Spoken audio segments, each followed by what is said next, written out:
Holy City Center Radio's episode 106, and I am your host, Christian Sanger. Today is Friday, April 7th, 2023.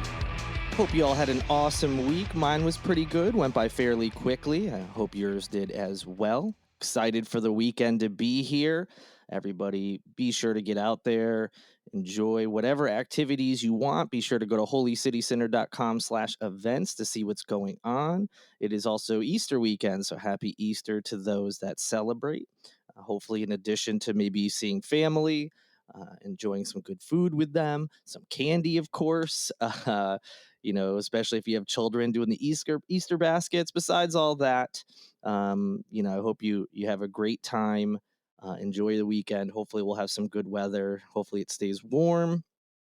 But yes, happy Easter to all of those who celebrate. Let's move on to the stories. I believe this is what the kids call find out season.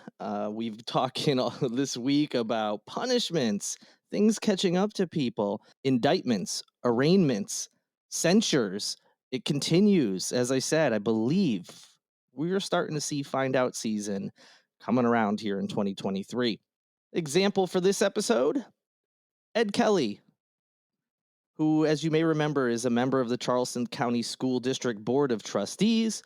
He is the one who someone alleged he made a comment about showing up at a trans teacher's door with a gun, a hypothetical trans teacher, but in reference to a real situation at the school. He's denied it, as you may remember, and said that he claimed to say something to the effect of, "I'm glad this father whose child was in a class with a teacher who said they would no longer wanted to be called Mr., they wanted to be called Mrs." And he said something to the effect of, "I'm glad that father just wrote an email and didn't get a gun." Again, no one was talking about guns or violence, bro. So that's your defense. Not super great. So there's a quick recap. You can go back to previous episodes to learn more. I guess his explanation wasn't good enough because the Board of Trustees has censured him and removed him from all leadership positions. So it seems they were not so keen on that explanation he provided. On April 4th, they, meaning the board, voted on motions to censure Ed Kelly and remove him as policy liaison and from the Audit and Finance Committee. Both motions passed with 6 affirmative votes and only 1 abstention. The board's vote, as I mentioned, came after a parent alleged Kelly made threatening statements during a Moms for Liberty meeting towards a transgender teacher who discussed her identity in the classroom. Kelly alleged that he would have shown up to the teacher's house with a gun if the teacher talked in front of his kid like that. He also allegedly bragged he put the teacher on administrative leave. So that is why Mr. Kelly has been censured and removed from leadership positions. He still has made no indication that he plans to resign, in which case he will need to be voted out when that time comes. Moving on, hey, we got some good news. South Carolina House lawmakers voted on Wednesday to remove the state's so-called period tax, which will make menstrual products more accessible and affordable. You may have also heard this called like the tampon tax. I mentioned it in a previous episode that this was coming up for a vote, and the House lawmakers say, yeah, let's get rid of this so-called period tax. The bill is H3563, and it would amend state law to exempt feminine hygiene products, including tampons, pads, and other items used for the menstrual cycle from sales tax. This is the most impressive part of this. The measure passed by a unanimous 114-0 vote. There were some lawmakers that were either not present or did not vote, but no one voted against it. It is extremely rare anywhere in this country that you see a unanimous vote like that. It's probably even rarer in the South Carolina House, which is essentially a circus if you know anything about most of our representatives in the state. So just amazing that it was a unanimous vote and that they are doing something good for people. So, unfortunately, not done yet. The bill must now head to the state Senate for their vote. If they say, hey, yeah, no, we also agree, no more tampon tax or period tax, whatever you want to call it, it will then go to the governor's desk for signature. So still a couple steps to go. But so far, so good. The bill's sponsor, Representative Gilda Cobb Hunter, a Democrat from Orangeburg, called it a great day in South Carolina after the bill's passage. Some more good news coming out of the House. Again, a unanimous vote for something good. Again, completely and utterly shocking, pleasantly surprised. But yes, the House also unanimously passed a plan on Wednesday that would require school districts to have paid parental leave for school district employees. You may remember me discussing this as well in a previous episode, saying it was coming up and things were looking good. And now we know officially that the House has passed it.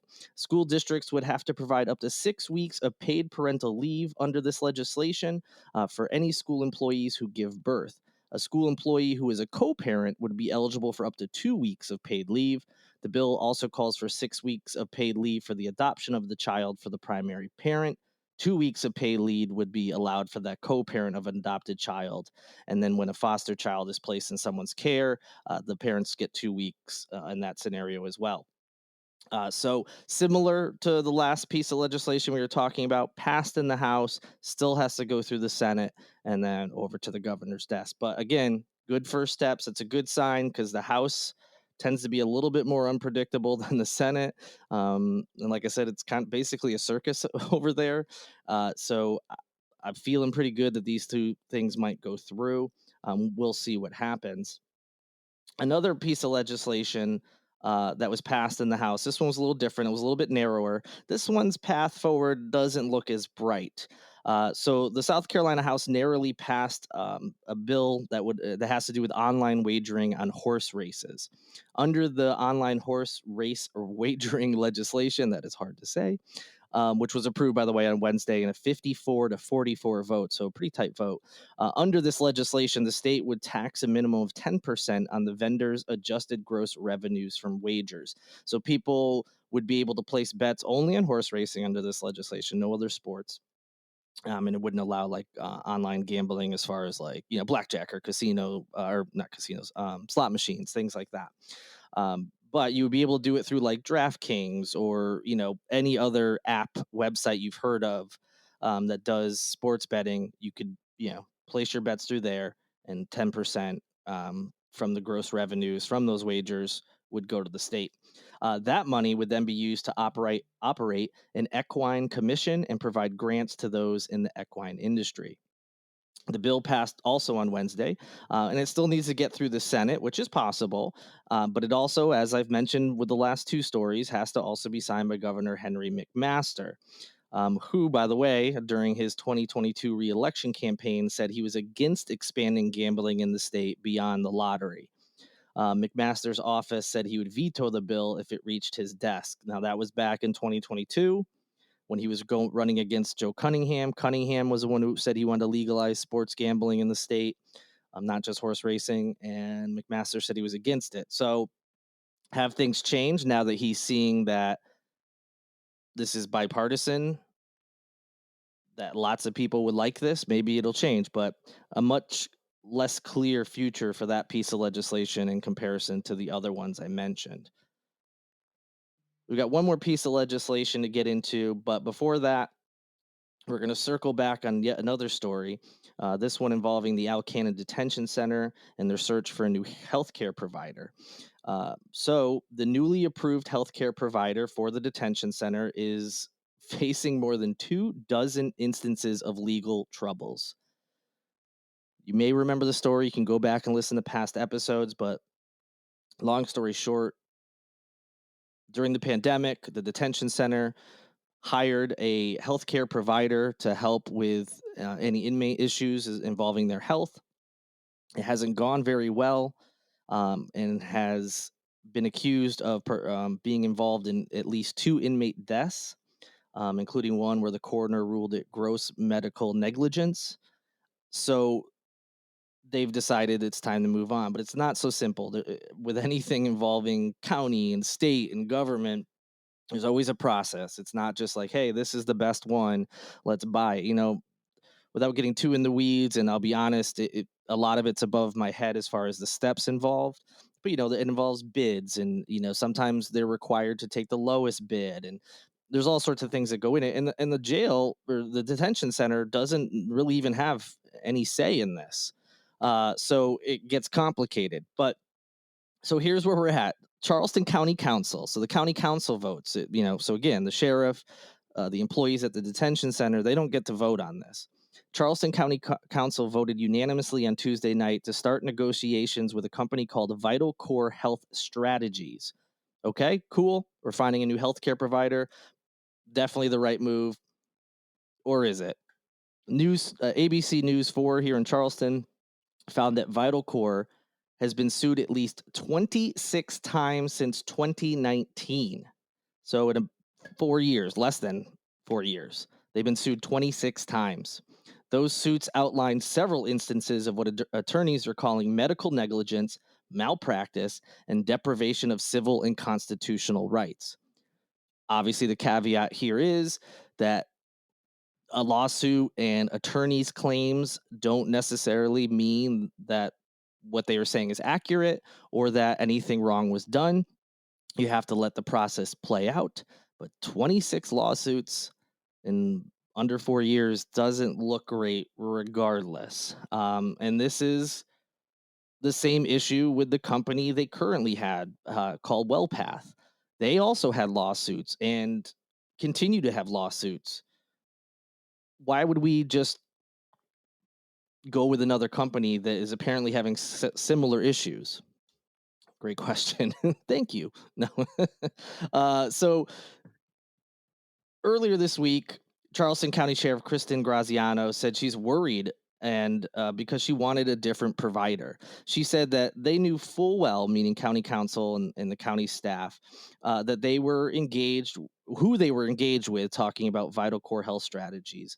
And they were also aware of who Graziano and her staff actually wanted, but they did not even invite the provider they wanted to the table. Have to wonder why that is. And also, who is this other provider? Graziano didn't say. And do they have similar issues? Because if they do, it's a moot point. But if they're nowhere near facing anywhere near the amount of lawsuits and accusations these other two companies are, why wouldn't even be considered? Graziano went on to say, let's be honest, if you ask for the same thing you asked for 2 years ago, you're going to get the same result. And I agree. I don't understand what is going on here. It seems like you're just getting rid of one company that you think is not doing a good enough job and just replacing it with another company that is having similar accusations and issues to the one that you say is not good enough. Like I said, I'd also like to know more about the company that Sheriff Graziano and her team wanted to bring to the table, because I think that's important to know what their history is. So we'll see what happens. It's not a done deal, but it's not looking great so far in this process. And our final story before you go on and enjoy the rest of your Friday and hopefully the weekend as well is another update to some legislation we've talked about a couple of times. This is that so-called constitutional carry, which Republicans in the state have been trying to pass for, I think, multiple decades now, and is repeatedly not moved forward. And one of the big reasons it hasn't moved forward is objections from law enforcement. So, what is this constitutional carry? Well, first of all, that's just what proponents of the bill call it to make it sound like it's a constitutional right. But really, it's permitless carry. People would not have to have a permit and they would not have to have any safety training for a gun. They've already passed open carry, so you no longer have to conceal your weapon if you're legally allowed to have one. But now they're trying to take it a step further and say, oh, you don't even need a permit, nor do you need any safety training. Well, those current Republican senators advanced that legislation that would allow adults in South Carolina to legally carry a handgun with no training required. They did this despite objections that it'll increase both accidental and intentional shootings. Look at our country. How many times on this show have I talked about us having a gun violence problem? And we see it every day in the news, people being shot, guns being used, being taken out, being used to threaten people. The school, not to say nothing of school shootings, the shooting here at Mother Emanuel a few years ago, and shootings all over this country, mass shootings in multiple locations, whether they're parades or malls or nightclubs, schools, churches, everywhere. Nowhere is safe. So why? Why is this your focus? Why is this something that's just so important? You've been pushing for it for decades, and now is the time you really want to push it home. in the light of the most recent school shooting that killed 3 9-year-olds? What could possibly go wrong? It passed despite all these objections by a 3-2 vote back on April 5th. Of course, the vote, no surprise, was along party lines. It was then, or I'm sorry, the measure was then sent to the full Senate Judiciary Committee with supporters. They did acknowledge that it does need some work still. So it's not a done deal, but the work that they're talking about isn't going to change the main headline here, which is no safety training, no permit required. So it's more of the details that they're going to need to work out. So there was hours of testimony. By far, most of that testimony were opponents. They packed the hearing. I've seen pictures of people were wearing red. Anyone wearing red, if you see photos, were opposed to this measure. And they vastly outnumbered anyone else that was there to speak for the legislation. In addition to just community members, police chiefs, students, moms, I mean, you name it. It was across the board, all sorts of people saying, no, we think this legislation is bad. Meanwhile, advocates in the audience were limited to lobbyists for the National Rifle Association, the NRA, and a group called Palmetto Gun Rights, which calls itself the state's only no compromise group for 100% firearms liberty. So you have lobbyists on one side and community members from all backgrounds and industries on the other, and they were vastly outnumbering the lobbyists. No surprise who was listened to.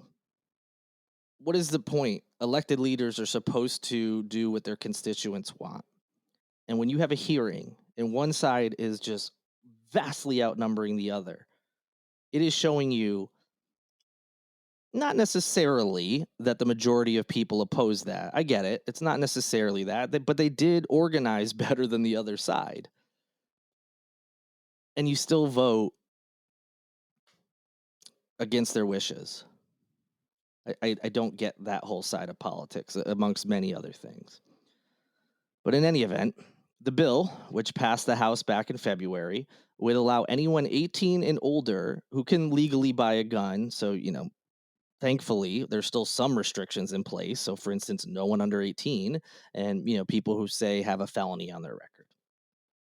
So you still have to legally be allowed to carry it. But regardless, we've seen with a lot of these mass shooters that they all purchased, not all, many of them purchased guns legally and did not have anything preventing them from purchasing them. So it's not like you can say, well, all the people who got guns, someone dropped the ball along the line, which has happened in some of them.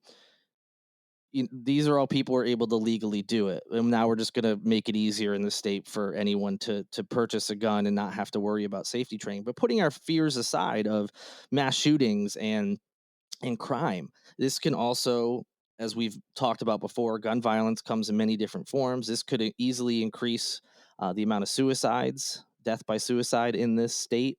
It can also increase accidental shootings. Think about this. People just go buy a gun if you're not required to have safety training, although there is talk they want to incentivize people to get that training. Regardless, they're not required to, or going to have no idea how to operate a gun. Won't know safety training in general, which means they might not store it correctly, might leave it out, could easily get stolen, which is a big issue here. Stolen guns, people being super careless and leaving them like in their cars or out in the open in their houses when they're not home, and people break in and steal. Like, this is all going to just make these issues worse, and it's going to make gun violence worse in the state. I mean, this is shown time and time again that permitless carry increases violence in communities that have it. You can look it up. But in any event, I continue to digress. I'm trying to get through the story, and I apologize. You can tell I'm passionate about this. So yes, anyone who is legally allowed to carry a gun and is 18 or older, doesn't matter if it's openly or concealed, they will not need a permit to do so. 26 states already have similar laws. Florida just became the latest to do so this past week. Opponents of the bill said that training must be mandated for the safety of both the public and gun owners themselves. A Myrtle Beach police chief by the name of Amy Prock was in attendance. She said, in law enforcement, we and train some more, and we still make mistakes. In shootings, a Anderson police chief named Jim Stewart said, we've seen law enforcement officers put in that position who just freeze up. I'd hate to see someone with no training whatsoever, period, where their own weapon is then used against them. A Columbia police chief, Skip Holbrook, he's also president of the South Carolina Law Enforcement Officers Association, told senators he knows of no police chief in the state who supports permitless carry. He said, it puts our law enforcement in a position to fail. We'll have negative outcomes. So the party of Back the Blue, support the police at all causes. What happened? They showed up in numbers and said, we do not support this. It will make our jobs harder. It will put more people at risk. You're putting the public and law enforcement in a position to fail. And as he said, we'll have negative outcomes. That is a very charitable way to say there's going to be a lot more violence and a lot more deaths. So the party of Back the Blue and protect our children, when it comes to guns, they don't give a crap about anything. And just look at how they vote. They want to protect kids from everything under the sun. Scary books, drag queens, racial topics. Protect the children. But if you mention some way to protect children from gun violence, well, look, I want to protect children as much as the next guy, but Constitution. As if the Constitution says specifically you can't require training. In fact, permits, training have consistently been held up in courts, including the Supreme Court, have ruled it's constitutional, that the right to bear arms is not absolute, which is clear that these folks also don't believe it's absolute because they don't allow anyone under the 18 to purchase one. If it's an absolute right, children could buy guns.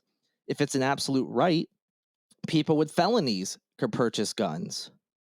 So they don't believe it's an absolute right, but will claim it is when they want to pass certain pieces of legislation. Police officers, the people who are going to be on the front lines of gun violence, whether it's gun violence directed at them or them investigating crimes, these are the people who see this every single day. They're telling you this is a bad idea. And the party that claims to back the blue ignored it. Yes, I'm generalizing. I know there was only 5 people on that committee, 3 Republicans. They all voted in favor of moving this on. But we know that the party, by and large, especially in this state, also is going to ignore what the police want. Because when it comes to guns, they do not care.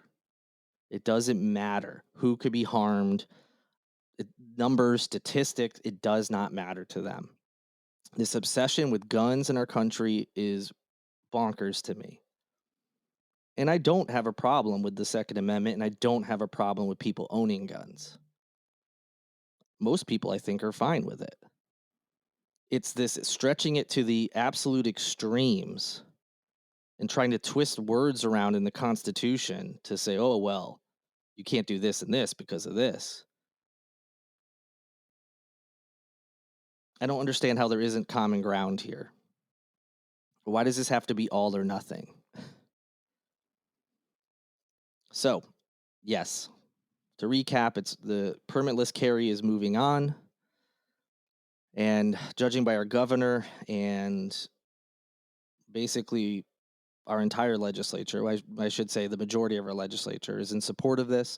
They are ignoring community members, they're ignoring the police, and it is very likely, at least how it seems right now, to be passed. So be prepared and know that you will see an increase in gun violence.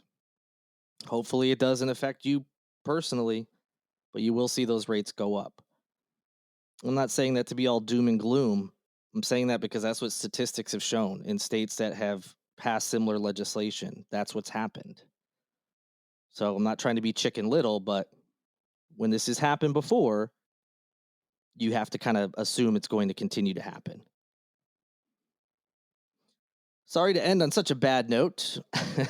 Let's stay focused. Reach out to your lawmakers. Tell them what you think of all these different pieces of legislation I mentioned. As I did say, there are some good ones. So every once in a while, they, despite themselves, do pass something good, but that's not done yet. So be sure to let the folks in the Senate know that you want I'm talking about the state Senate, that you want these things passed. And then hopefully Governor McMaster will sign the good pieces of legislation.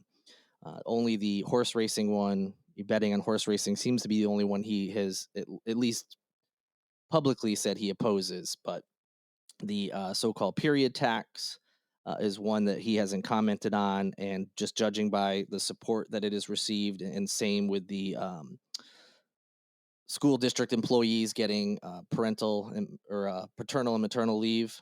That also was unanimous in the House. So those are looking good, but you just never know. So reach out to your legislatures, let them know what you support, what you don't support, and let's try to get some good stuff going here. Enjoy your weekend. Despite the end to the podcast, I hope you have a great time. I can't wait to talk to you all on Monday. And thank you so much for listening and supporting the podcast. You can continue to do so by liking, subscribing, reviewing, the whole routine on whatever streaming platform you're doing. Please do that if you have a chance. You can also go to holycitycenter.com/shop and patreon.com/holycitycenter. Thank you to Lindsay Marie Collins with LMC Sound System for producing this podcast, and Tyler Boone, whose music you hear in each and every episode. Until Monday, good night and good luck.